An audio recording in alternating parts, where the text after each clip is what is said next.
Sir Reklamador, nagbagulgol kay mahal daw ang isda sa Bohol. Ayaw mong salig sa gobyerno, kay labo po na sila mga labasero. Anak karon sa Dao Public Market. Ako ipahibaw ninyo na naanay ako ang stall din ni. Mabalag ka man. Relax lang, kilabotag. Mahal daw ang isda sa Bohol. Aw ka na guys, murag tinuod jud na kay kaning mga isda nga inganig arang mahala na ni dito sa mga merkado. Pero diri sa ako guys, ako ra nin duwa-duwaan kayo. Kinatagbaw na murag mukbang gini guys. Hehe. Tiaw mo yan, nagmukbang na gud ko umang tungod sa akong kabuwa.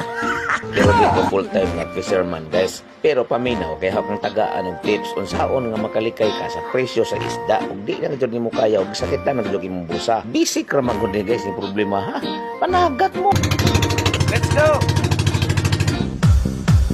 Aw apan kung tapulan ka ug dili nimo carry nga mutamak og hunasan unya hangol ka og isda pero kwartahan ka madi pag-invest og panagat padala sa imong nga silingan nga mananagat so mo ginansya ka na makasud-an ka pa og libre kabulok ay mudaghan ang supply sa isda ug moubos ang demand ug unsa ang mga dagkog tijan nga mga negosyante ilang paubsan ang presyo arang mahalin